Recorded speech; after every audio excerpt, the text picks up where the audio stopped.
La culture est ce qui nous définit. Qui définit notre structure de pensée, notre structure sociétale et existentielle. Parce qu'on n'est pas tombé du ciel. Nous venons d'une cuvette humaine. Et cela s'est défini par la culture, par la manière dont les gens vivent. Il est aussi bon que chacun de nous soyons au clair là-dessus.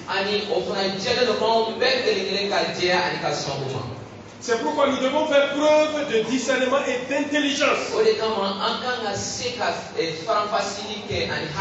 Afin de ne pas jeter le bébé avec l'eau de bain. Mais trouver le point d'ancrage pour mieux vivre notre foi chrétienne. Une foi chrétienne profondément enracinée dans la parole de Dieu. Et personnellement, je ne négocie pas cela. Si je vois qu'il y a des éléments de culture dans ma culture bois qui ne sont pas en conformité avec la parole de Dieu, je refuse catégoriquement de suivre ces éléments-là, mais de suivre la parole de Dieu.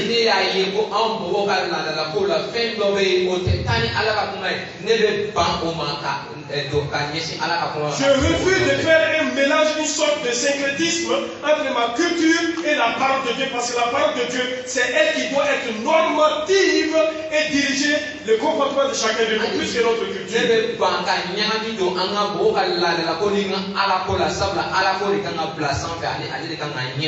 Il faut que je sois précis là-dessus.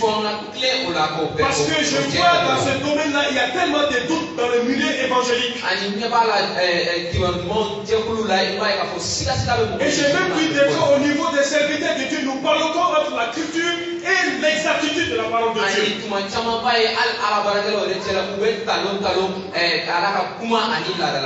Il arrive même des fois à prendre des décisions sociétales, on met nos éléments culturels au-dessus de la parole de Dieu.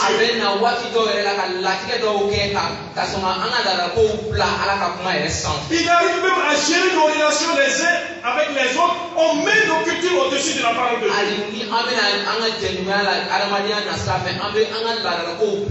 Ce soir, cet après-midi, j'aimerais fustiger cette manière de se comporter dans l'église.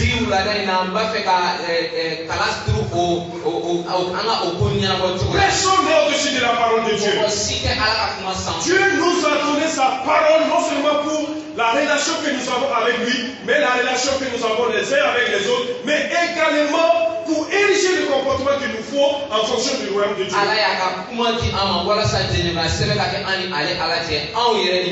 C'est pourquoi notre foi doit être profondément ancrée dans la parole de Dieu. Je ne cesserai de répéter cela. La fragilité aujourd'hui au milieu chrétien, c'est ce manque d'ancrage dans la parole de Dieu. Même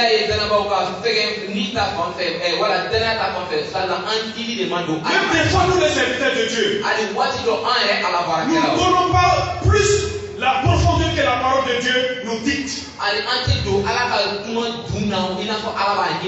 Alors quand on parle de foi, de quoi il s'agit? Il faut que nous retenions que la foi chrétienne n'est pas réduite seulement à un catalogue de dogmes.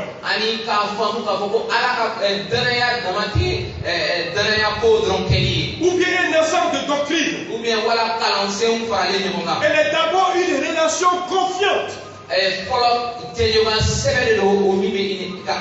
Abandon existentiel à Dieu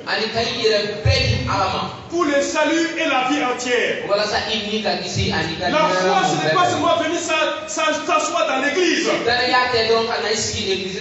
Ce n'est pas seulement venir à l'église le jour de dimanche. Ce n'est pas faire partie de l'organisation de l'église. Quand Quand on parle de foi chrétienne, elle est basée d'abord sur une relation réelle avec Dieu. Tu as beau venir à l'église, tu as beau être né dans une famille chrétienne, si tu n'es pas en relation avec Dieu, tu es sur du faux.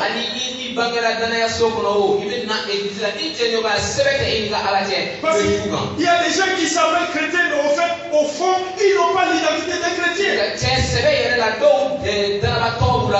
Ça se voit dans leur comportement. Ça se voit dans leur manière de parler. Ça se voit dans leur manière de traiter son prochain. Et malheureusement, aujourd'hui, l'endroit où il y a plus de méchanceté qui est développée, ça c'est dans le milieu chrétien. Malheureusement, même entre nous, les serviteurs de Dieu, le milieu où la jalousie, dont nous fait la promotion de la jalousie, c'est dans le milieu de Dieu. Qu'est-ce qui amène cela? Parce que nous ne sommes pas foncièrement chrétiens. Il faut qu'on se rende compte de cela. C'est pas du fait que je suis depuis longtemps dans l'église que je suis forcément chrétien. Il suffit qu'il y ait une petite difficulté dans la vie d'un chrétien et tu sais réellement sur quoi est partie son identité. Sinon, comment vous pouvez comprendre des chrétiens qui peuvent aller voir des marabouts? Comment vous pouvez comprendre qu'il y a des chrétiens qui vont aller se confier à des féticheurs? Comment vous pouvez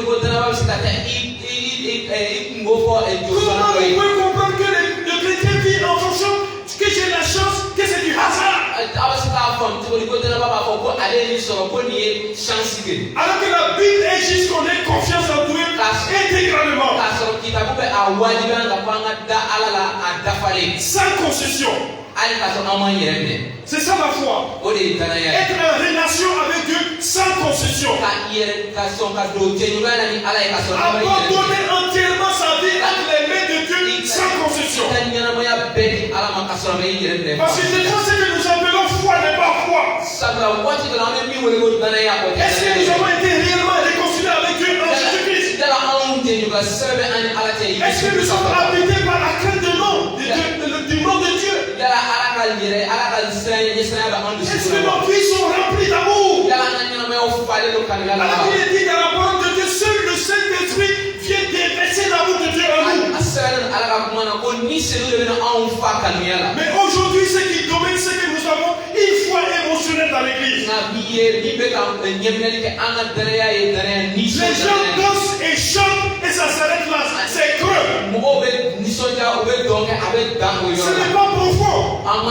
Il suffit d'une petite tempête et tu sais quelle est la solidité de la foi. Il y a des gens qui viennent dans l'église uniquement pour remonter leurs émotions. Quand il y a des choses sérieuses, on ne les voit pas. C'est pourquoi les jours quand il va avoir la persécution au Mali, il y aura plein de monde qui va être dans l'église. Parce que le peuple que nous sommes ne sont pas forcément des gens qui sont ancrés en Jésus-Christ. Donc la foi c'est un abandon existentiel à Dieu. Elle a aussi une adhésion de tout notre être. Tout notre être, notre volonté, notre intelligence, notre émotion doivent être soumis à Dieu. Et des fois c'est là où ça manque. J'appartiens entièrement à Dieu dans ma volonté. Dans ma mentalité. Ma mentalité c'est comme ma manière de penser. Le bobo que je suis foncièrnement, je ne dois plus penser comme un bobo. Je dois penser en fonction du règne de Dieu. Là où une situation devait m'amener à la vengeance, la Bible dit il ne faut pas te venger, aime ton ennemi. Là où l'autre est en train de réussir, au lieu que je sois animé par la jalousie, je dois me réjouir pour ta réussite. Là où je vois une de mes soeurs ou de mes frères qui est faible, au lieu de me moquer de lui, je dois le soutenir. Même au niveau de mes émotions, Jésus-Christ doit régner. La Bible déclare que le chrétien se caractérise par sa joie de vivre. C'est le péché qui attriste. Là où il y a la tristesse, c'est qu'il y a le péché. Mais un des signes distinctifs du chrétien, c'est la joie. Mais pourquoi quand on vient dans l'église, on est à un enterrement?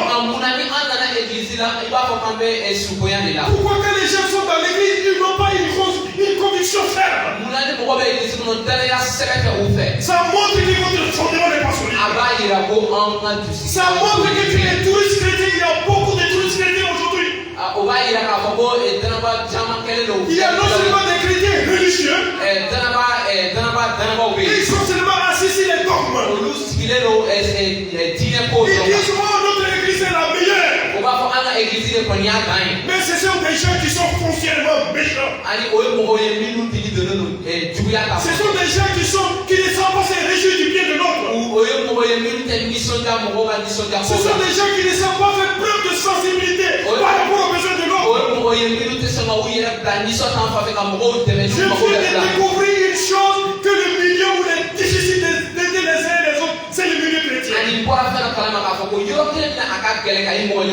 aussi, moi je suis chrétien. Moi Jésus-Christ. Quand Jésus-Christ était sur la terre, tout ce qui était à son approche était transformé. C'est ce qui doit être la vie du chrétien. Tout ce qui est autour de nous doit être transformé par notre manière d'être. C'est pourquoi quand on parle de la foi, on parle d'une adhésion de tout notre être. Il n'y a pas une partie qui est laissée et une partie appartient à Dieu.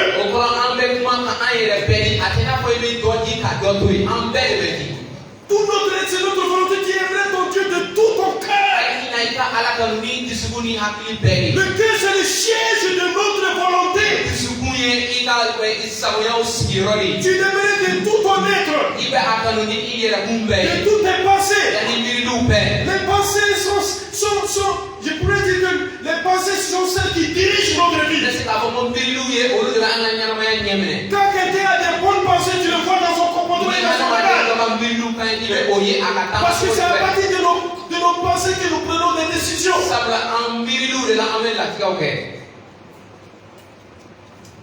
Et tout notre être doit répondre à l'évangile. La bonne nouvelle de Jésus-Christ.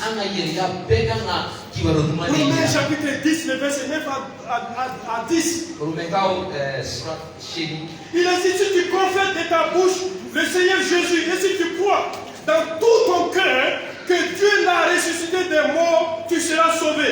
Car c'est en croyant du cœur qu'on parvient à la justice. Et c'est en confessant de la bouche qu'on parvient au salut, selon ce qui dit l'Écriture. Quiconque croit à lui ne sera point dans la confusion. Romains. À partir du verset 9.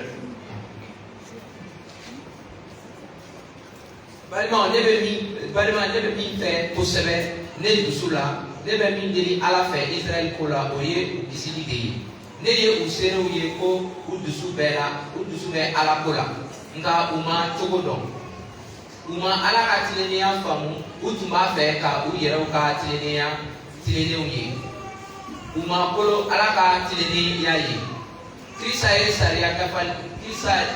sariya dafali ye walisa a dannabaaw bɛɛ ka tilennenya sɔrɔ tilennenya min bɛ sɔrɔ sariya la Musa y'o cogo sɛbɛn ko min bɛ sariya tilennenya sira taama o na ɲɛnamaya o fɛ. Romains 10, le verset 9 à 10. Ah, c'est que tu as bien dit là. Je ne sais pas si c'est la Bible, c'est la qu'on est ça. Ah, c'est le premier verset, d'accord. Voilà, c'est à partir du verset 9. Ni bɛ jɔ ala i da la ko Yesu ye matigi ye k'a da a la fana i dusu la ko ala ye a lakunu ka bɔ su cɛ ma i na kisi kamasɔrɔ mɔgɔ bɛ danaya kɛ a dusukun na ka tilennenya sɔrɔ a bi jɔ a abijo ala adala ka kisili so kitabu ko mogo dara ala oti itena malo ya fiu. Voilà. Tu es là ce soir, est-ce que tu as confessé Jésus comme ton sauveur et ton Seigneur? Il ne suffit pas que les parents soient votre pasteur. Je lance l'appel, tu dois prendre une décision personnelle. Donc si tu n'as pas encore pris cette décision-là, c'est le jour du salut pour toi. Après, je vais être là pour attendre pour que tu viennes te convertir. Donc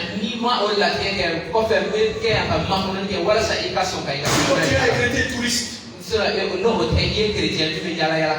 Et c'est pourquoi quand ça chauffe, les gens partent. Il y a des chrétiens touristes. Quand le pasteur a prié et que leurs besoins n'ont pas été satisfaits, ils partent. Quelle est cette instabilité spirituelle? Parce que Jésus n'est pas votre sauveur, votre Seigneur. Vous venez chauffer les bancs de l'église pour rien.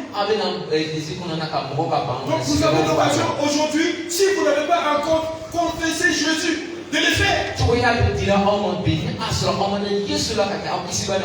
Donc si dit pas qu'il nous faut veiller à ne pas transformer la foi en un catalogue de doctrine, il ne faut pas non plus la réduire à une seule simple spiritualité.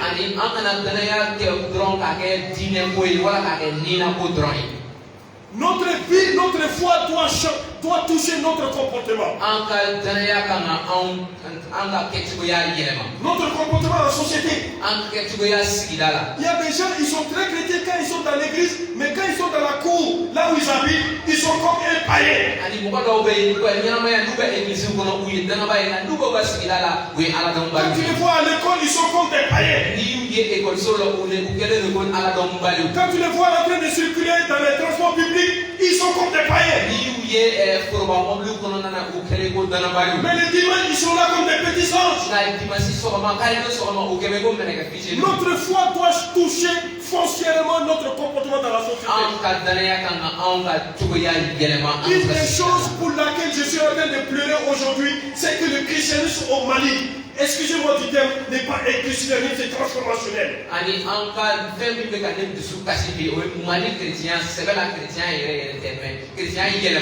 A commencer par nous les serviteurs de Dieu. Nous ne faisons pas la différence par notre comportement. Nous n'avons pas d'éthique qui fasse la différence. Donc la foi n'est pas seulement un catalogue de doctrines. On ne peut pas la réduire à une simple spiritualité. Elle touche foncièrement notre comportement dans la société. D'abord, Dieu s'intéresse à notre relation avec lui. Mais également à notre comportement individuel en société. C'est pourquoi la foi s'est traduite dans des comportements concrets. Car par notre comportement, nous montrons comment l'évangile a transformé notre vie d'une manière concrète. A transformé notre attitude. A transformé notre mentalité. Il y a tellement de chrétiens qui sont habités par l'incrédulité. Ils ne croient pas à la puissance de Jésus. C'est pourquoi beaucoup se reposent sur la puissance du pasteur. Mais c'est parce que sa foi est ancrée dans les vérités bibliques.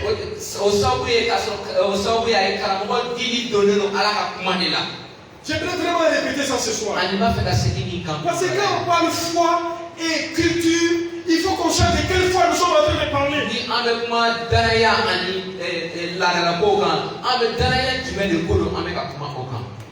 Si nous ne sommes pas sauvés par nos œuvres, nous sommes sauvés en revanche par des belles œuvres qui glorifient Dieu à travers notre foi.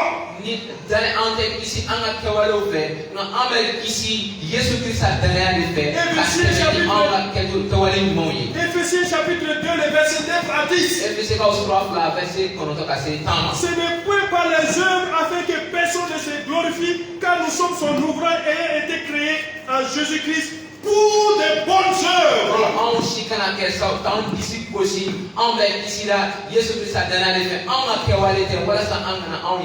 que ta foi, toi qui es dans l'église de Sénat, est-ce que ta foi produit des bonnes œuvres? Toi qui enlèves ta langue là, hein? Est-ce que ta foi produit des bonnes œuvres? Notre foi doit produire des bonnes œuvres. Nous sommes sauvés et ancrés en Jésus-Christ pour des bonnes œuvres, pas le contraire. Nous avons été créés dans la personne de Jésus-Christ pour des bonnes œuvres que Dieu lui-même a préparé d'avance avec que nous les pratiquions.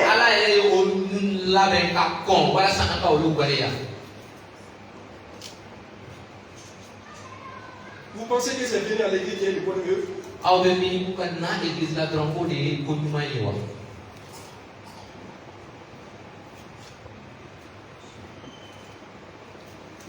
Si tu pars à l'aéroport là et que tu es dans la salle d'attente là, tu n'as pas encore voyagé, hein? C'est quand tu es dans l'avion et que l'avion décolle. Il y a beaucoup de chrétiens qui se trouvent dans une salle d'attente comme à l'aéroport. Il y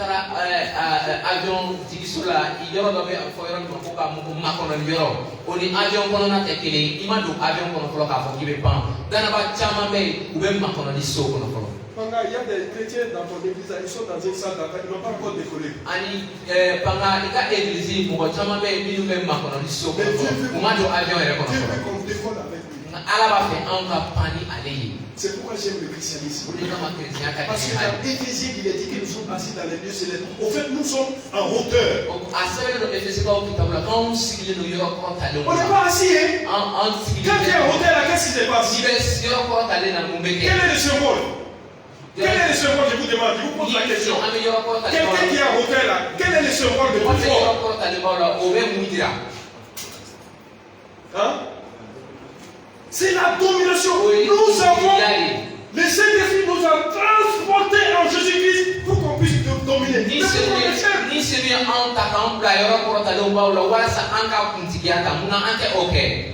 Mais pourquoi dans notre foi nous sommes comme toujours en deuil? Il n'y a aucune chose sur notre visage.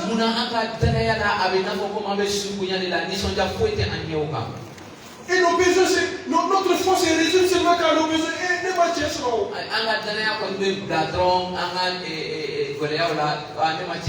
Et puis quand tu es marié,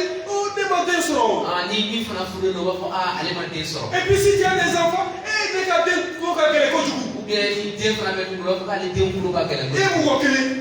une seule personne.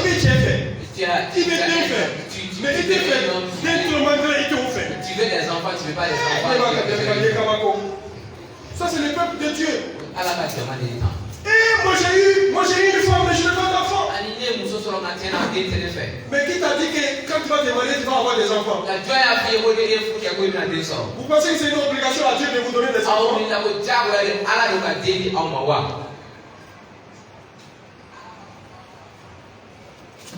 Il y a des couples qui viennent crier dans nos oreilles pour qu'on prie pour eux qu'ils aient des enfants. Une fois qu'ils ont des enfants, c'est encore un autre problème. C'est quoi ça?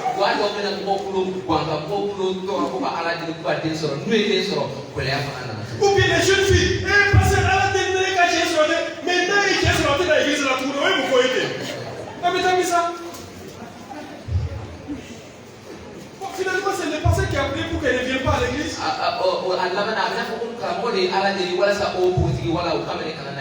Mais je vous pose la question, est-ce que vous trouvez ça que c'est normal? Pourquoi votre foi se résume qu'à vos besoins? À partir d'aujourd'hui, j'aimerais vous inviter à réfléchir quelles sont les œuvres que Dieu a préparées pour moi Ousmane, pour moi Draman, pour moi Pascal, pour moi Jean. Quelles sont les œuvres que Dieu a préparées?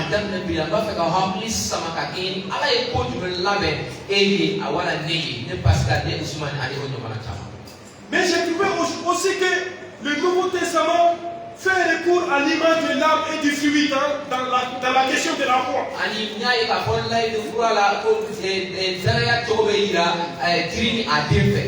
Pour montrer que la foi doit agir par l'amour de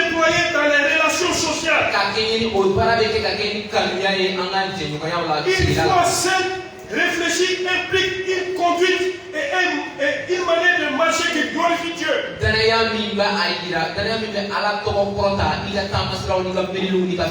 Donc nous ne sommes pas encouragés, la Bible ne nous encourage pas dans le laxisme spirituel. La sanctification suit directement la justification. Et c'est ce qui rend la foi productive. Éphésiens chapitre 4, le verset 1 à 3 nous dit ceci.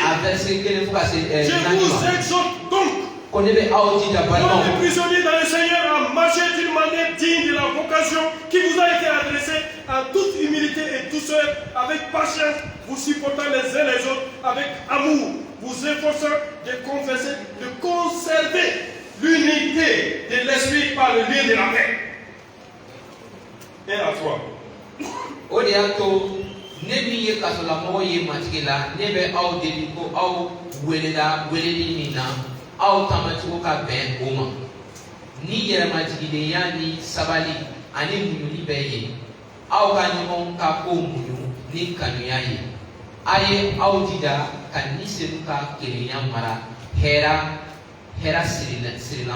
La sanctification suit directement la justification qui est l'acte d'accueil de la foi.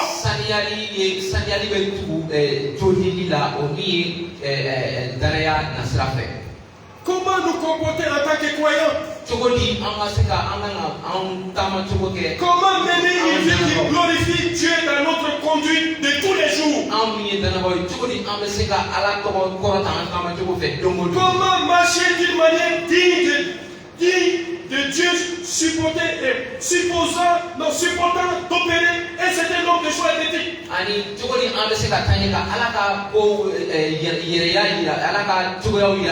Et c'est ça qui va nous amener à nous poser la question suivante. Quel est le fondement de nos choix?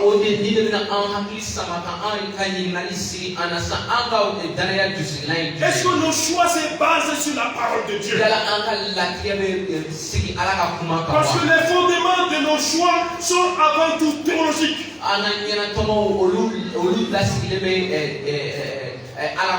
Parce que le cheminement d'un chrétien est comme une construction.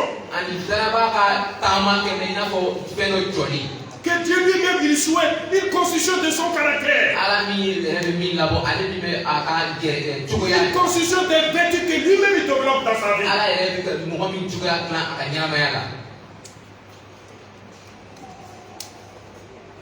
C'est pourquoi vous voyez dans la stratégie de Jésus quand il évangélisait le monde autour de lui, il disait ceci.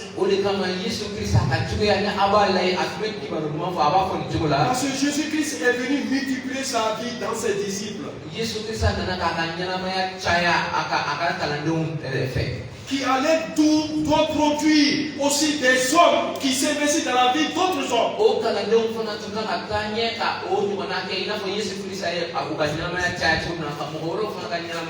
C'est ce qu'on appelle le principe de la multiplication de le royaume de Dieu. 2 Timothée chapitre 2 verset 2.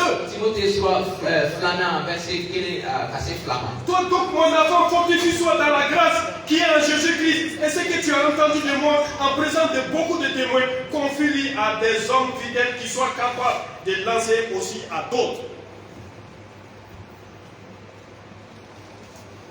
2 Timothée 2, 2.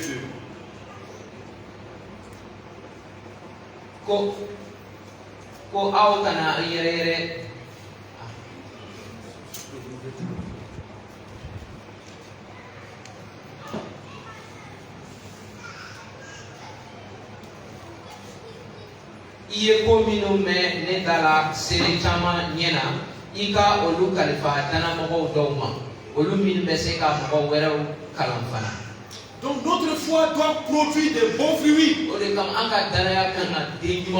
Dieu ne nous a pas créés pour qu'on soit stérile spirituellement. Et c'est encore une autre question à votre endroit cet après-midi.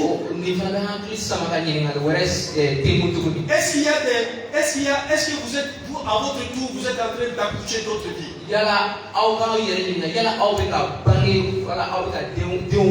Chacun de nous doit être enceinte de quelqu'un d'autre. Spirituellement. Même en tant que homme, on doit être enceinte. C'est dans le royaume de Dieu que cela est possible. Ma vie doit accoucher une autre vie.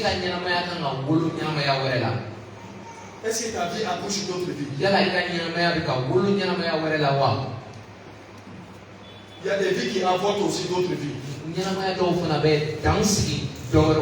Et c'est la question que je te pose ce soir. Tu es dans cette église-là. Est-ce que tu donnes naissance à d'autres vies? Si tel n'est pas le cas, tu perds ton temps ici. Tu es stérile. Dieu t'a créé pour que tu sois féconde spirituellement, sans exception. Je te mets au défi, tu es là depuis combien d'années dans cette église? Est-ce que depuis que tu es dans cette église, est-ce qu'il y a quelqu'un d'autre qui t'a suivi pour venir dans cette église? Si tel n'est pas le cas, il faut aller prier à la maison et crier devant Dieu. Et dire à Dieu, ah, ça fait des années que moi je viens à l'église. Que 2022 là, donne-moi de donner naissance à une nouvelle vie. Et ça, c'est pas une question d'âge. C'est pas une question de sexe. Que tu sois une femme, une fille, que tu sois un garçon, que tu sois là depuis longtemps, que tu sois là en ce moment, le principe du royaume de Dieu, ancré dans la parole de Dieu, il est inexcusable qu'un chrétien ne donne pas vie à un autre vie. Vous m'entendez? Dieu n'est pas satisfait du fait qu'on soit venu à l'église. Dieu n'est pas satisfait qu'on ait des éditions de journées culturelles dans l'église. La seule chose qui réjouit le cœur de Dieu et qui réjouit le ciel, c'est quand à partir de notre vie, nous donnons naissance à notre vie.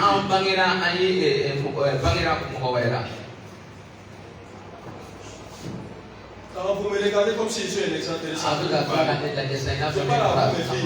C'est vrai, non? Depuis que toi qui es dans l'église, tu as déjà parlé de Jésus à qui? Ta vie produit du fruit. C'est parce que nos vies ne produisent pas de fruits que nous passons le temps à critiquer les pasteurs.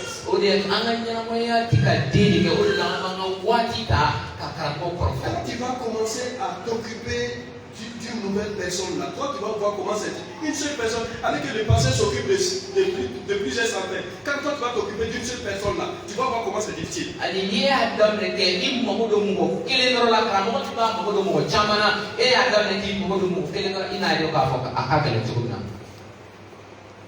Vous comprenez ce que je suis en train de dire, ou bien c'est trop fort?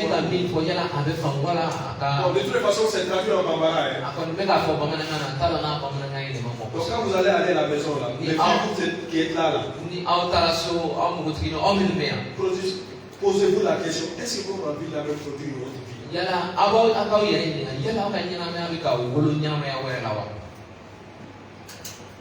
Comment produire du bon fruit? C'est pourquoi il est important que nous puissions savoir ce à quoi nous croyons et pourquoi nous les croyons.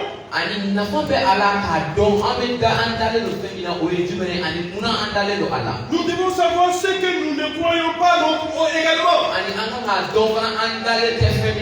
Et pourquoi nous ne croyons pas. Et cela ne va pas m'amener à vous parler de l'acte de croyance. Et ça, c'est un élément que j'aimerais vraiment vous communiquer cet après-midi. La Bible illustre notre vie à celle d'un arbre. C'est pourquoi vous voyez dans les Bibles des thèmes qui sont fréquents. La Bible parle de terrain, le sol. La Bible parle de la vie. Du des serments. Il parle même de l'émondage, ça dit couper les branches. La Bible parle de fruits, de feuilles et de graines.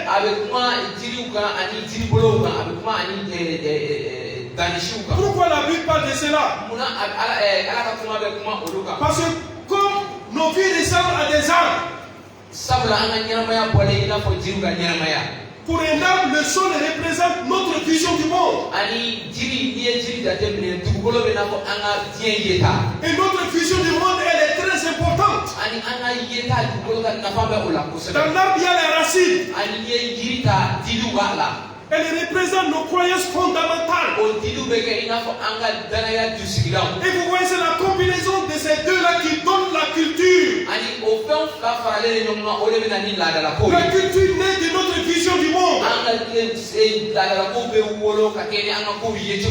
Nos fondements sont notre vision du monde. Ça, c'est notre sol. Nous avons parlé des racines qui sont la représentation de nos croyances fondamentales. Le tronc représente nos valeurs. Et les branches représentent nos décisions. Et les fruits représentent nos actions.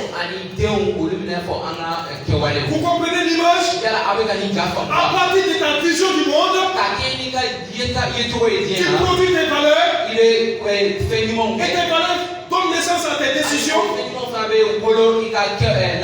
Et tes décisions te conduisent à avoir du fruit. Et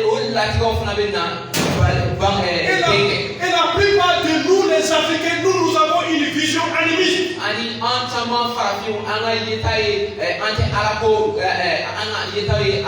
Nous avons comme fondement, nous avons comme fondation la vision du monde, l'animisme.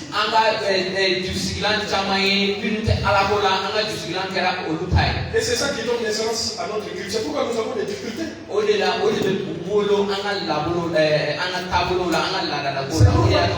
Il y a conflit entre la foi et notre culture. Parce que nos vies sont assises sur une vision du monde animiste.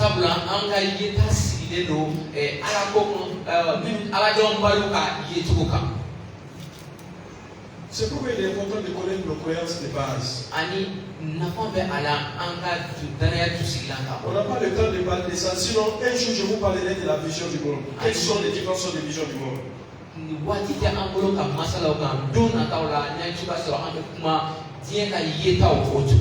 Donc voyons un peu en détail ces différents éléments et puis après on passe aux questions. Donc le terreau sur lequel se forme notre vie, le terreau, c'est notre vision du monde.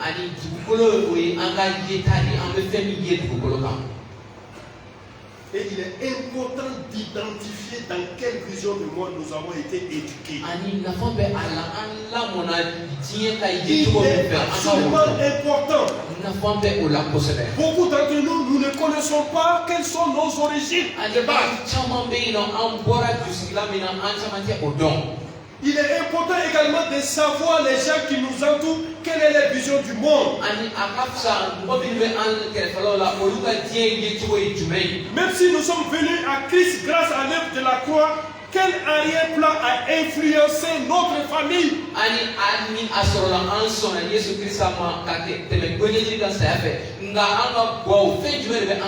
Quel est l'arrière-plan qui a influencé notre culture?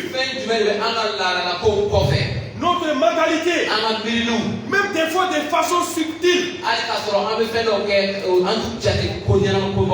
Quel est le terreau sur lequel notre vie a grandi? Est-il animiste ou musulman? Que tu le veuilles ou pas, que tu te rends compte ou pas, je vais te dire cet après-midi, ça a une influence sur toi dans ton expression de foi.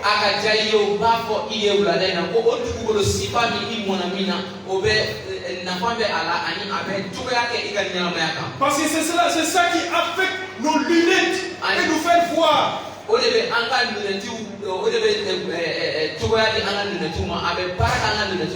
Qui nous permet de voir comment le monde fonctionne. Mais c'est également les lunettes qui nous permettent de construire nos relations les uns avec les autres. Je vais vous donner juste un exemple. La plupart de nous avons comme terreau vision du monde l'animisme.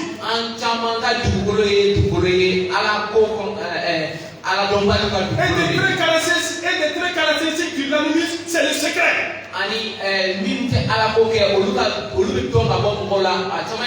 C'est la méfiance. Pourquoi le secret? Parce que dans l'animisme, nous avons peur d'être empoisonnés ou d'être empoisonnés par quelqu'un d'autre. Pourquoi le secret? Dans l'animisme, on ne veut jamais que la connaissance que nous avons eue pour être transmise à quelqu'un d'autre. Ça c'est l'animisme. Mais d'une manière suivie, ça nous influence dans nos relations les uns avec les autres. Tu avais des gens mais tu te caches à eux. Tu te méfies à eux, tu te méfies d'eux. Alors qu'ils te déclarent dans l'église en béquet. Quand c'est autre chose. Et les autres aussi sont autre chose. Et vous pouvez vous asseoir parce qu'il n'y a pas la transparence dans l'église. Vous comprenez? Donc ça veut dire que vous avez une structure mentale dominée par votre vision mondiale, vision du monde.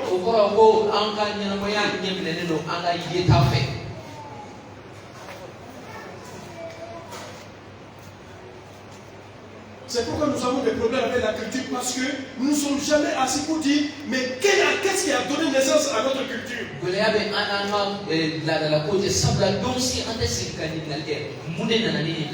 des fois des pratiques culturelles où il ne faut pas donner ta mère à une femme. Où c'est écrit dans la Bible? Et il ne faut pas s'asseoir à côté d'une femme. Vous savez où vous avez tiré ça? Ça c'est la vision du monde musulman que vous avez transporté. Je vais vous dire ça ce soir. Après il faut me lapider, c'est votre problème. Ça c'est une vision du monde qui vient de l'islam où on sépare les hommes et les femmes.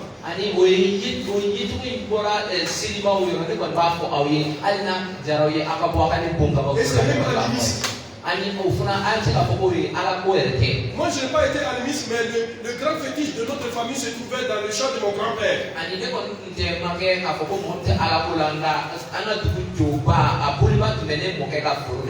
loin je les observais.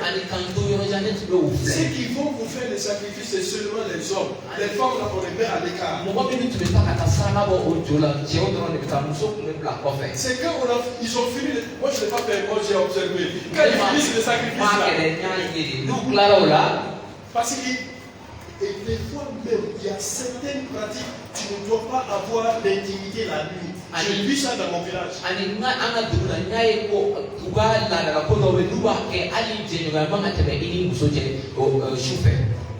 Le pasteur enseigne quelque chose.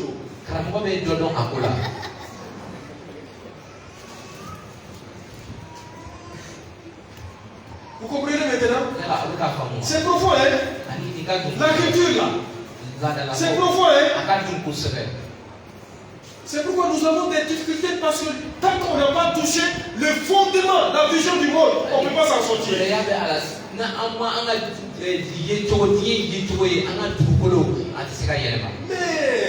il y a le sol. Mais l'arbre il s'enfonce où? Président, il s'enfonce par quoi? Les racines. Les racines. Et vous savez ce que c'est que les racines? Les racines, ce sont nos croyances. C'est à quoi nous croyons. C'est de ça naissent les totems. Il y a certains aliments, nous ne devons pas les manger. Le matin, quand tu te réveilles, quand tu vois une sorte de genre de femme, ce jour-là, ta journée ne va pas être bénie.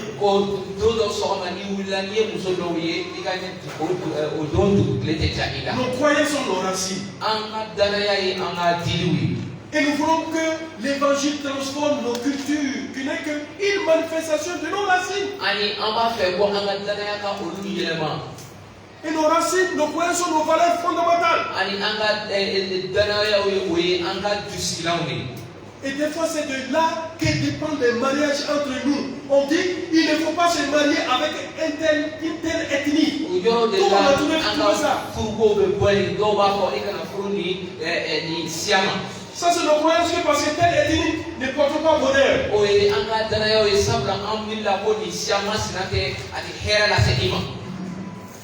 C'est au village que j'ai entendu un thème que je n'avais jamais entendu, alors que j'ai grandi en partie là-bas, où on a parlé le Wanté, le Wahasa. Il y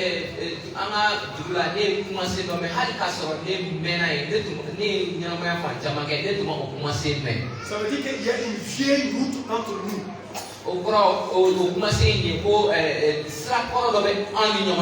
Et ce thème est venu à la suite d'une difficulté dans un mariage d'un de mes cousins.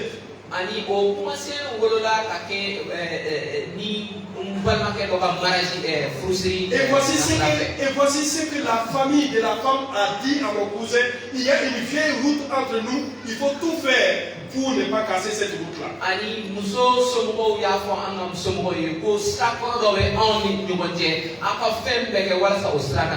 Et vous savez, c'est bien. Je suis en train de gérer un problème avec un jeune homme à cause de ces vieilles routes. Parce que son papa a cherché une femme dans une famille et ça n'a pas marché. Et lui, maintenant, son fils là est amoureux de la fille de cette dernière-là. Et il y a un problème.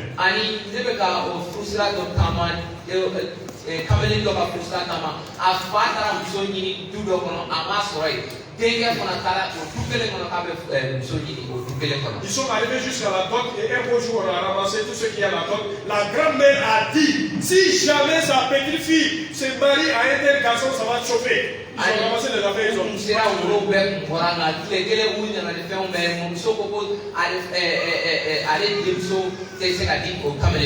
Dans votre tête, vous êtes en train de dire est-ce qu'ils sont des chrétiens? Ils sont des chrétiens même anciens dans l'église. Quand les garçons m'ont touché, j'ai dit mais il faut dire à ton père d'aller demander pardon. C'est aussi simple que ça.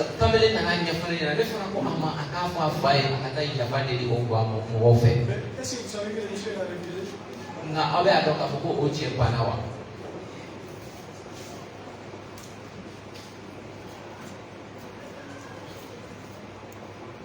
Nos croyances, nos cultures sont liées à nos croyances. Alors que la parole de Dieu doit jaillir de toute la vérité dans nos racines.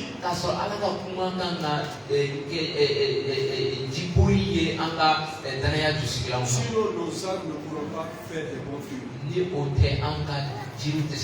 C'est pourquoi tu vois beaucoup d'entre nous, nos vies ne peuvent pas produire des bons fruits parce que nos racines sont malades.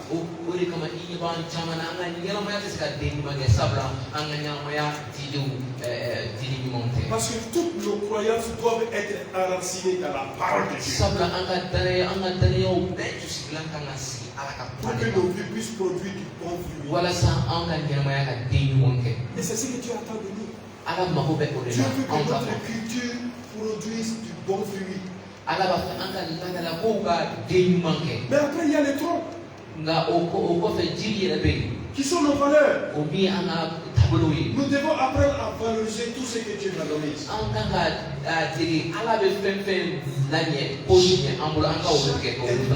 Chaque être humain a de la valeur aux yeux de Dieu. Est-ce que nous valorisons les êtres humains?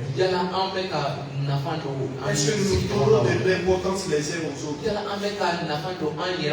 Vous savez, dans beaucoup de nos cultures, on n'a pas la culture de l'honneur. On ne sait pas honorer les gens. Et moi j'ai vu ça dans l'église au Mali ici. On ne sait pas honorer les gens.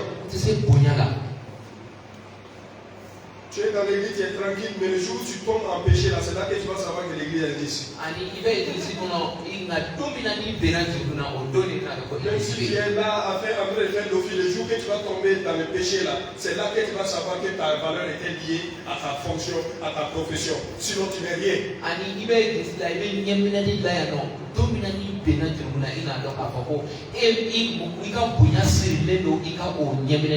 Une des choses que je redoute de plus, nous qui sommes les serviteurs, je dis toujours au Seigneur, garde-moi de ne pas tomber dans le péché. Les premières personnes qui vont m'achever là, c'est vous les chrétiens.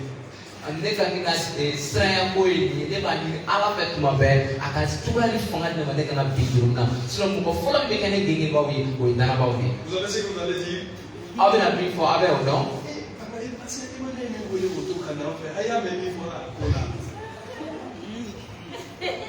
C'est pas ça. C'est en train de dire, c'est ce que vous allez dire. Personne ne va prier. Si vous venez des Zamblala, vous allez passer. Est-ce qu'il y a passer les monnaies alors, est-ce que vous connaissez le pasteur Emmanuel? Si vous allez partir à Kolokani, est-ce qu'il y a passer Emmanuel Doha? Même ceux qui sont dans le pays de Togo, les Dara et puis les autres, quand ils vont partir au pays de Togo, ils vont dire est-ce que vous connaissez le pasteur Emmanuel?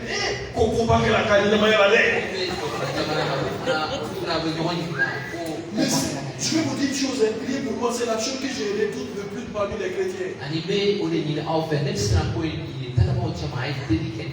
Beaucoup ne seront pas en train de se mettre à genoux pour prier pour toi. C'est pourquoi quelqu'un a dit ceci une fois, que la seule armée qui achève ses blessés de guerre, c'est l'église de Jésus-Christ. Qui achève ses blessés de guerre.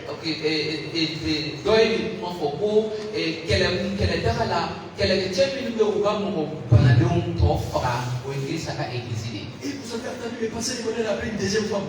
Le pasteur même pas une deuxième fois. Et vous avez, alors que ce n'est pas vrai, hein? Ils n'ont même pas fait entre leurs mains, ils ont entendu. Mais savez, vous avez aussi, non? Ou bien, vous qui prenez les images là, savez, vous avez aussi?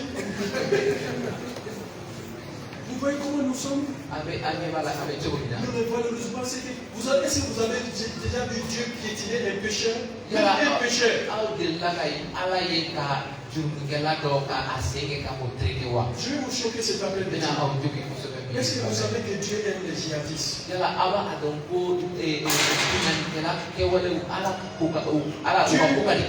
Dieu aime profondément les djihadistes au même pied d'égalité que vous.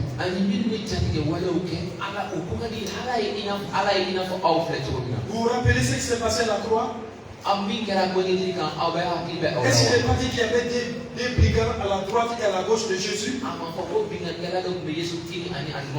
Est-ce que ça n'a pas été dit? C'est dans la Bible. Qu'est-ce qu'ils ont dit de Jésus? Ils ont commencé à dire, Jésus, si toi tu es aussi capable, sauve-nous de cette situation. Qu'est-ce qu'un des brigands a dit? Des brigands, hein?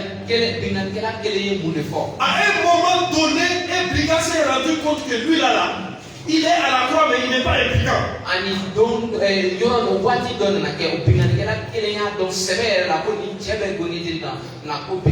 Oh non.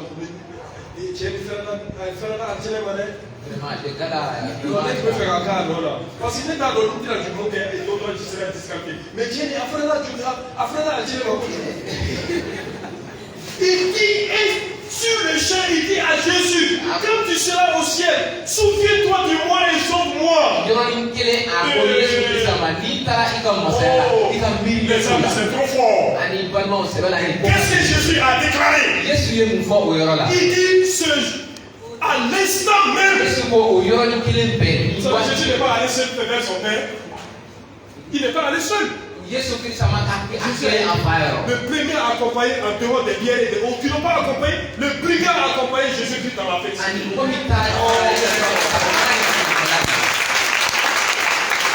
C'est trop fort. C'est seul Jésus qui peut faire ça. Et qui va brigand aujourd'hui même. Aujourd'hui même. C'est pourquoi il nous faut prêcher l'évangile. C'est pourquoi il nous faut annoncer l'espérance. C'est pourquoi il nous faut faire preuve de grâce, les amis. Faisons grâce les uns à l'égard des autres. Apprécions-nous les uns les autres. Soyons généreux les uns à l'égard des autres. Donnons-nous des coups de main économiques. Moi, je ne supporte plus quand on dit que Dieu te bénisse. Que Dieu te bénisse avec quoi? Les chrétiens, moi je dis même plus amen à ça. Franchement, moi-même là, je dis plus amen à ça. Moi j'ai même pas de carburant pour ma voiture. Quand moi je sors, tu dis, pasteur, que Dieu te bénisse. Oh non, les amis. Arrêtons-nous avec ça. Est-ce que nous donnons de la valeur? C'est à quoi tu donnes de la valeur?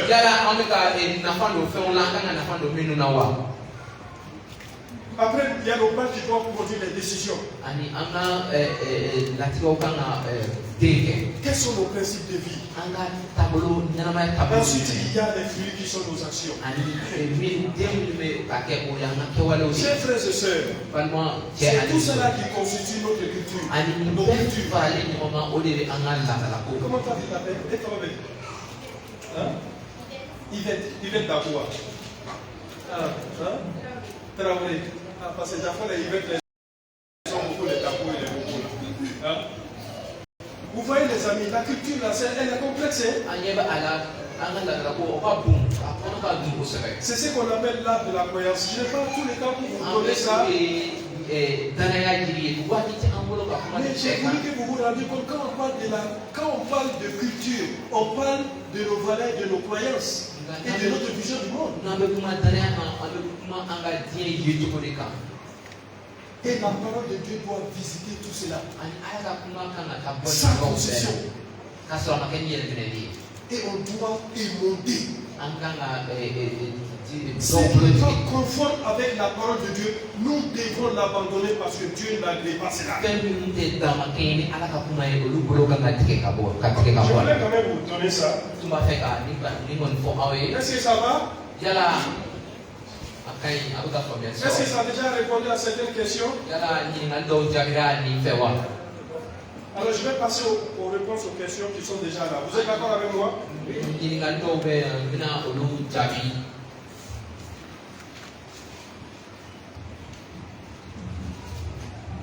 Quelqu'un a dit voilà,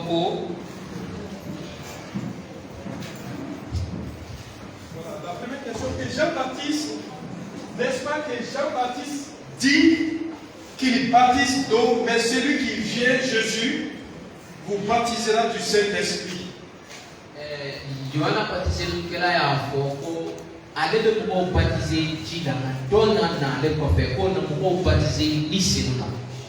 que vous pouvez me permettre que je puisse voir un peu ce soir?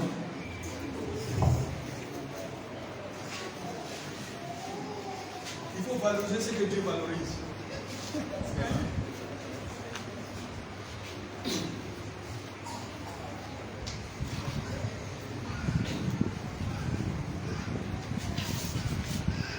Alors, la personne ici dit ceci.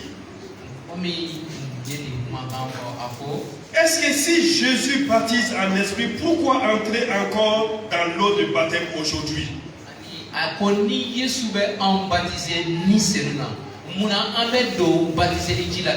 Alors à cette personne, je vais prendre ma Bible.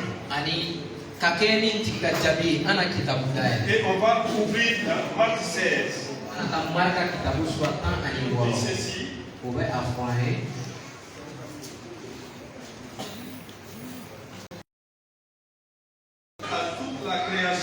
Celui qui croira et qui sera baptisé sera sauvé.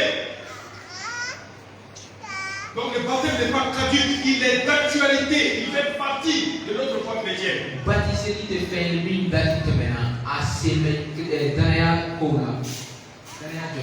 Parce que le baptême est la preuve publique que nous avons donné, les témoignages publics que nous avons donné notre vie à Jésus.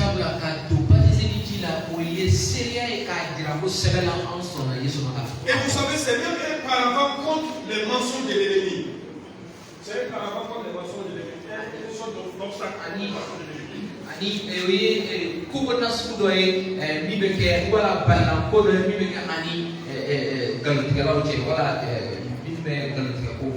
Même si nous sommes baptisés d'eau,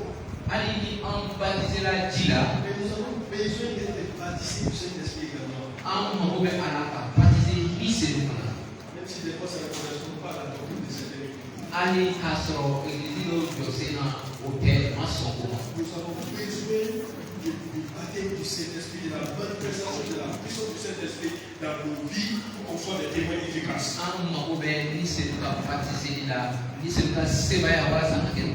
C'est parce que cette preuve palpable du Saint-Esprit dans nos vies, c'est ce qui fait qu'il y a des vies spirituelles qui ne produisent pas de fruits.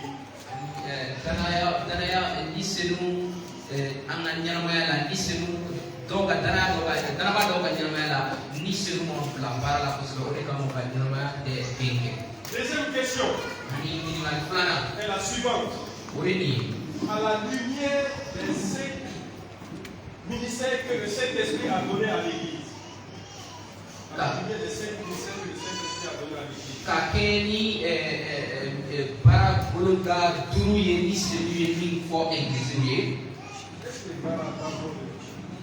Les ministères.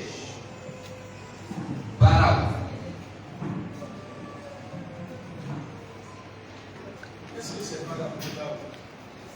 Les ministères, ça veut dire que les vocations que le Saint-Esprit a donné à l'Église. Il y a le pastorat, il y a l'évangéliste, il y a les prophètes, il y a les apôtres, il y a les enseignants. Et puis la question est la suivante. Un saint chrétien peut-il jouer concomitamment tous les rôles cités et y avoir du succès au sein de l'Église?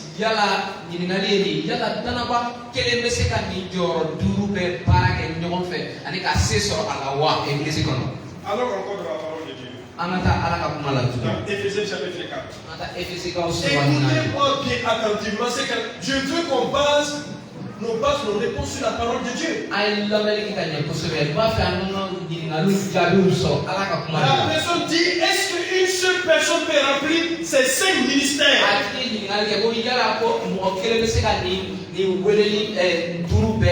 Et voici ce que la parole de Dieu nous dit d'une manière scripturelle sur quoi nous basons notre foi. Dans Éphésiens chapitre 4. Et le contexte ici, c'est l'unité de la foi. Et je m'avais vous encourager, si vous voulez réellement avoir la plus grande révélation sur ce que c'est que l'Église et comment elle doit fonctionner, de ce que c'est que la nouvelle humanité en Jésus-Christ, il faut lire Éphésiens.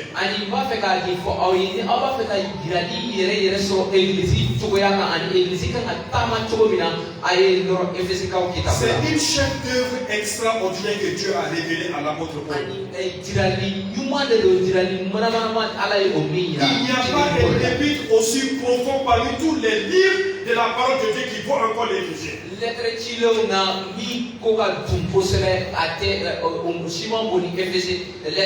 voici ce qu'il dit dans Éphésiens chapitre 4. Donc nous ne faisons pas allusion dans nos églises forcément. Il dit, je vous exhorte donc, moi les prisonniers dans le Seigneur. Pour la petite histoire, l'apôtre Paul a fait d'écrit aux Éphésiens parce qu'il est en prison. Il n'était pas libre. Il était en prison. Mais il était profondément béni par Dieu. Il était en prison à cause de l'annonce de l'évangile.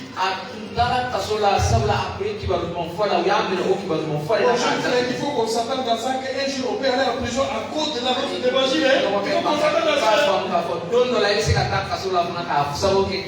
ne serez pas les premiers. Ils ne seront pas non plus les derniers. Même si la prison n'est pas un endroit agréable. Personne ne souhaite y être. Mais c'est un prisonnier qui parle. Mais qui parle à des gens qui sont libres.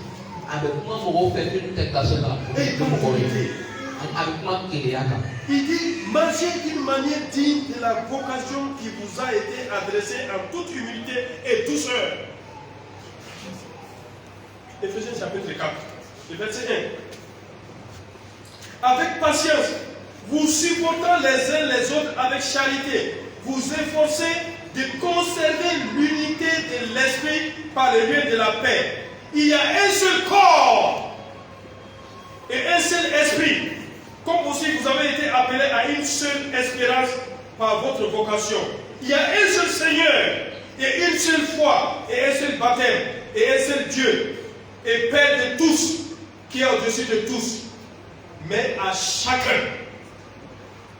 Vous entendez bien? À chacun de nous. C'est l'apôtre qui parle. La grâce nous a été donnée selon la mesure du don de Christ.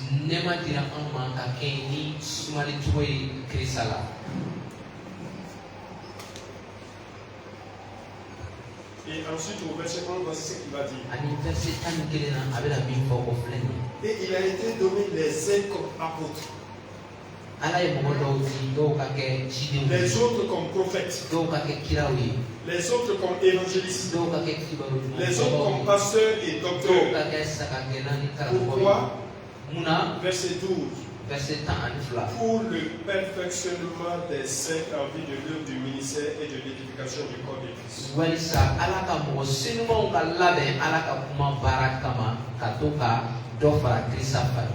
Vous avez compris?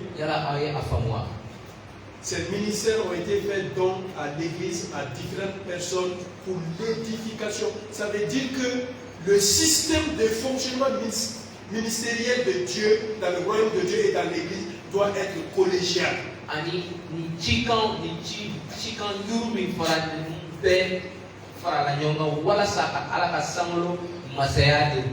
Mais tout cela doit contribuer à l'édification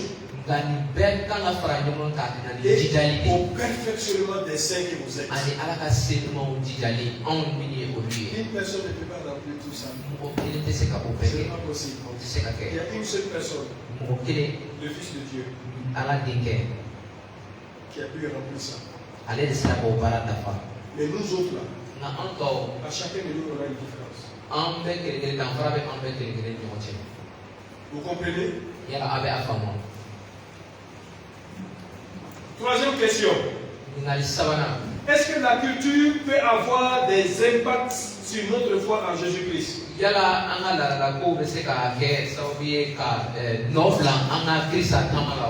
culture peut avoir des impacts.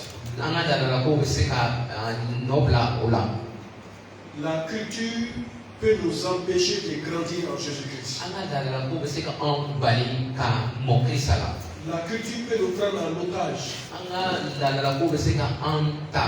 C'est pourquoi l'apôtre Paul a dit dans Romains 12, nous devons tous passer par le renouvellement de l'intelligence afin d'être des véritables sacrifices. Des sacrifices de bonne odeur. La culture peut nous permettre de ne pas être stable dans notre vie chrétienne. La culture peut nous permettre dans notre foi chrétienne de ne pas produire des fruits dignes de la repentance.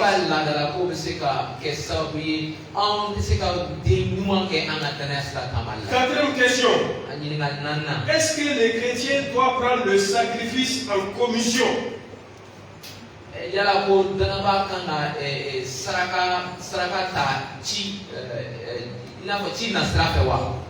pas compris ça. Un sacrifice en commission.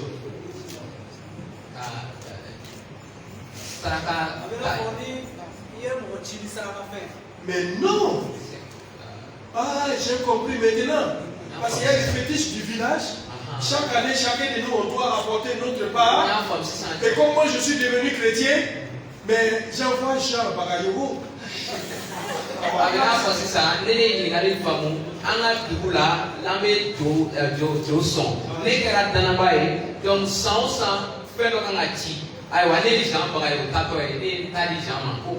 Je remercie la personne qui a posé cette question. Et merci président pour la clarification. Voici une des confusions dans laquelle se trouve le peuple de Dieu. La Bible déclare celui qui a été affranchi est réellement libre. La même Bible déclare sortez du milieu d'eux. Car vous n'avez plus aucune part avec les inconvertis. Pourquoi toi tu dois donner ta part pour qu'on puisse aller faire le sacrifice? Mais tu as ta foi avec la parole de Dieu. Alors vous avez vu les croyances? Cette personne-là est dans l'église, mais il a une vision du monde animiste.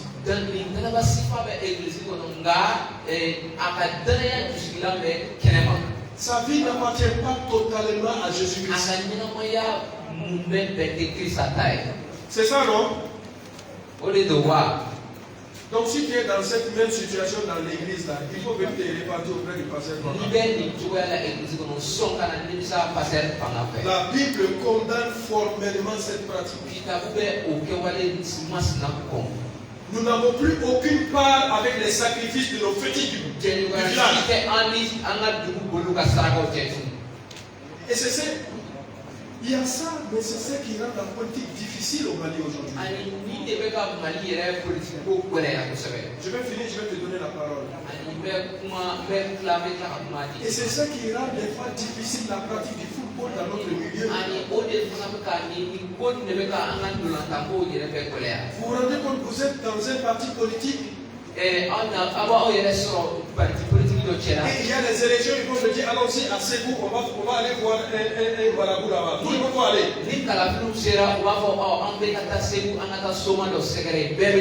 Selon vous, les chrétiens, ils doivent faire quoi? Ils doivent aussi aller. Il fait partie du parti, il est membre du parti.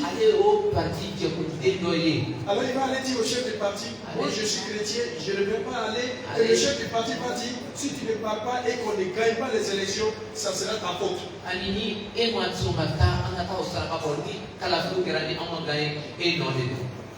Il doit refuser. Le livre de Daniel nous instruit à suffisance là-dessus. Ils ont refusé de se souiller avec les mains de la table du roi parce que c'était sacrifié. Ça c'est un. De deux, les compagnons de Daniel ont refusé de se procéder devant le roi Nebuchadnezzar parce qu'une seule personne a droit à cela, c'est Dieu, le Créateur.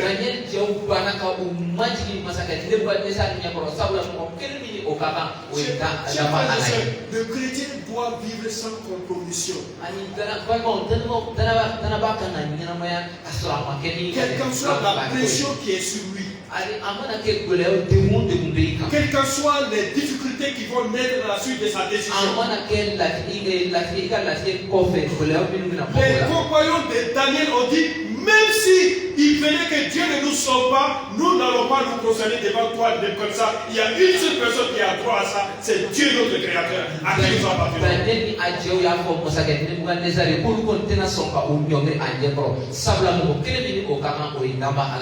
Mais des fois, je vois dans l'église les conseils qu'on donne, on dit, hey, c'est pas grave ça.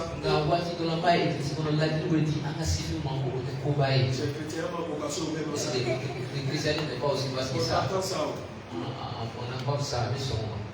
Des fois même on nous conseille d'aller voir les malades. Quand tu es dans une équipe de football, on a dit que si vous ne partez pas vous laver dans les marigots qui se trouvent au Poitou là, il y a un marigot là-bas où tu dois aller te laver. Si tu ne pars pas là-bas, on ne va pas gagner le match contre un tel pays. Et toi, tu ne veux pas.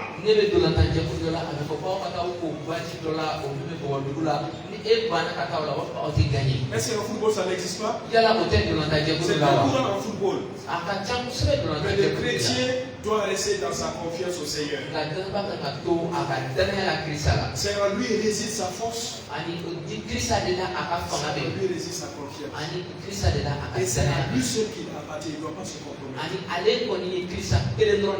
Des fois, nous nous trouvons dans un contexte socioculturel, même dans l'église, on te met la pression. Mais Dieu va te pardonner, même lui, aucun chien.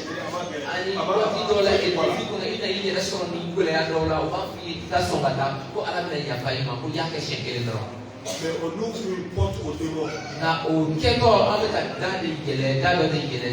Et beaucoup d'entre nous, nous avons ouvert des portes aux démons, aux manifestations démoniaques. Président, qu'est-ce que tu voulais dire?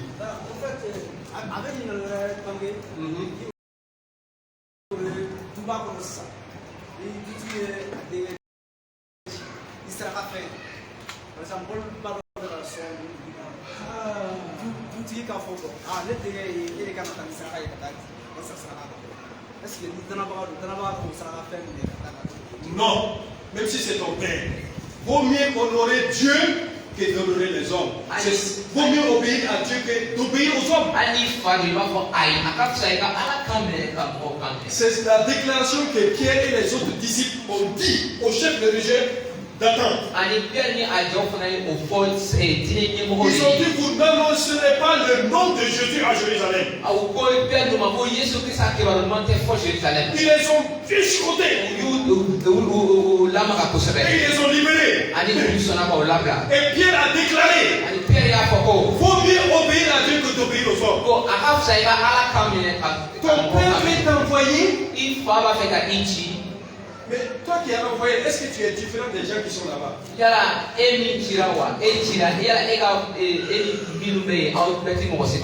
Si tu prends ça, ça veut dire que tu crois à ça. Tu dois gentiment dire à ton père avec ta soeur, cher père, je t'aime beaucoup. Mais toi et moi, on n'est plus du même bord. Moi, j'appartiens à Jésus-Christ avec toutes ses conséquences que ça comporte. Si tu as un de tes enfants qui se trouve encore dans l'animisme, envoie ces derniers. Mais moi, je ne suis plus qualifié pour faire des tâches. Même si c'est votre mère. C'est compris, président? Voilà. L'avant-dernière question que j'ai en main ici. J'aime cette question. C'est trois questions. Comment faire pour exploiter notre potentiel artistique, culturel et surtout le talent de nos jeunes qui étudient aujourd'hui au conservatoire?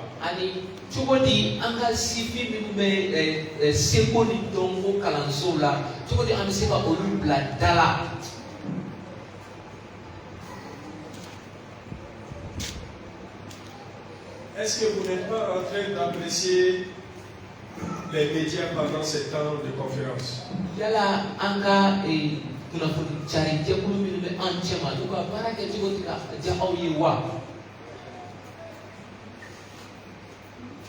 C'est légal également de filmer et de mettre des choses sur les réseaux sociaux.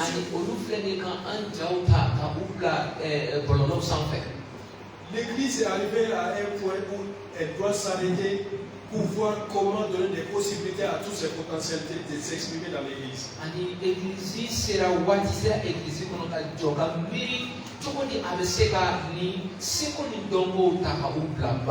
Nos enfants qui vont au conservatoire, ils apprennent un métier comme tout autre métier et ils ont aussi droit à avoir une opportunité pour s'exprimer dans leur métier.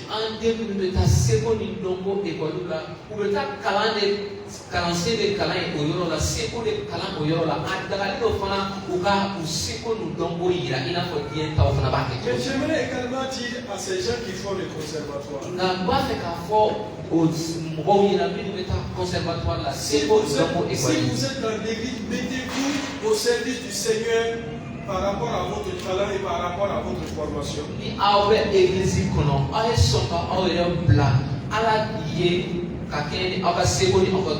Est-ce que vous savez qu'il y a un autre problème dans ça?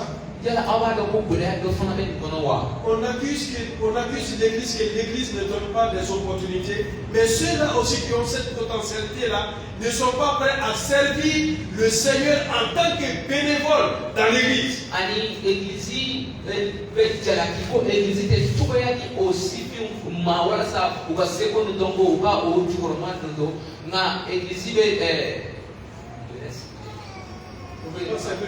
En tant que bénévole. On veut absolument être payé pour servir le Seigneur. Donc je connais l'histoire d'une fille sénégalaise. Il y a quelques années, je l'ai rencontrée dans un festival en Suisse.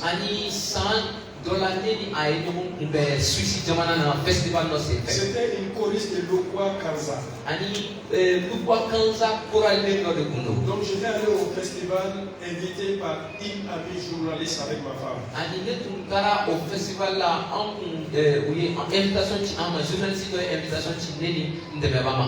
Et quand la fille a su que j'étais chrétien, elle m'a dit, Pasteur Emmanuel, est-ce que tu peux prier pour moi parce que bientôt je vais monter sur scène.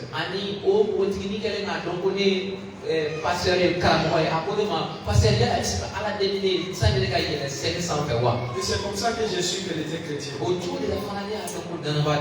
Et je lui ai dit, comment tu arrives à allier ce rôle d'artiste et avec ton implication dans l'église? Elle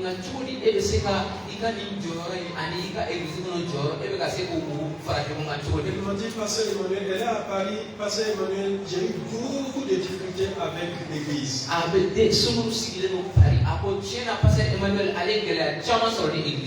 Mais c'est ce que je sais faire et c'est de ça que je dois vivre. Mais j'ai confié à Dieu mon talent. Vous savez ce que cette fille fait dans l'église? Quand elle n'est pas en tournée, c'est elle qui s'occupe du nettoyage de l'église. Elle ne cherche même pas à chanter. Dieu lui a montré que c'est elle qui doit nettoyer les toilettes et l'église quand elle n'est pas en tournée. Elle m'a dit, Pasteur, tu sais, quand j'ai dit oui au Seigneur, le Seigneur m'a ouvert beaucoup de contrats.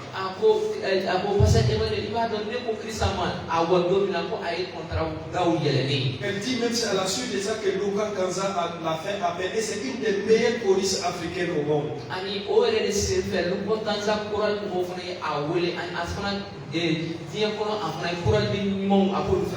Elle chante avec les sommité. Mais quand elle n'est pas en tournée, elle sert dans l'église. Elle est membre de l'église au même pied d'égalité que tout le monde. C'est ce que nos jeunes doivent apprendre. La personne qui sert le Seigneur, même si les gens ne vous donnent pas de l'argent, le meilleur payeur là, ce n'est pas les hommes. Le meilleur payeur là, c'est Dieu. Et Dieu, quand tu le sais de tout ton cœur, Dieu sait comment il va te payer. Parce qu'il ne va pas te donner de l'argent, mais il va t'ouvrir des portes. On voit ça dans le monde des affaires. Donc à cette personne, je vais dire à nos jeunes qui se trouvent dans les conservatoires de se donner entièrement au Seigneur.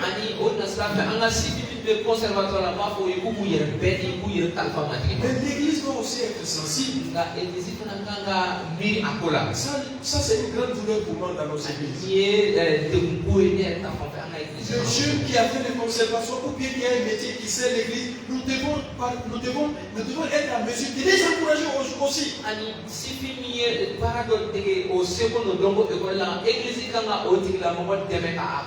Et de les intéresser. Je ne vais pas citer des dénominations.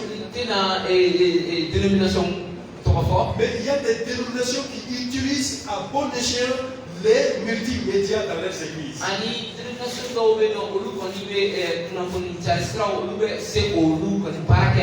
Comme de la valeur à ces gens. Mais c'est pourquoi ils sont les meilleurs servis dans leur église. Moi j'ai vu beaucoup de nos jeunes de notre église de Daoudabou qui nous ont quittés. Quand je les ai demandé pourquoi vous nous avez quittés, ils disent là-bas ils sont plus, je ne vais pas citer des noms, là-bas ils sont plus modernes que chez vous. Et c'est vrai, nous on est comme au village.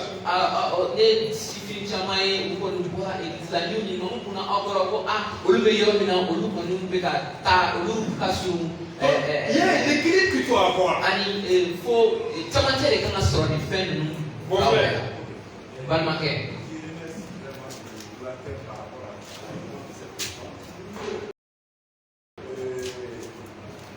J'avoue que ce que vous venez de dire en dernière position me satisfait en grande partie. Parce qu'en réalité, l'Église ne crée pas de cadre pour le contexte, pour accompagner, pour être en phase avec ce que nous sommes aujourd'hui et ce que nous avons besoin. Exactement. Et j'ai aimé aussi l'exemple que vous avez donné. Oui. Parce qu'on étudie pour faire quelque chose, un métier. Exactement.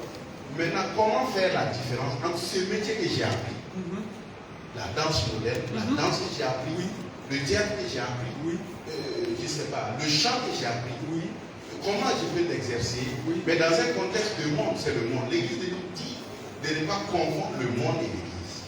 Donc c'est tellement sensible, c'est pourquoi cette question a été posée, c'est tellement sensible. Maintenant, qu'est-ce que l'Église doit faire? Mettre des mécanismes sur place afin que nous puissions accompagner ces jeunes et non de les regarder de travers. Oui. Et quand on regarde Cassé Bloom, je ne sais pas comment, n'est-ce pas?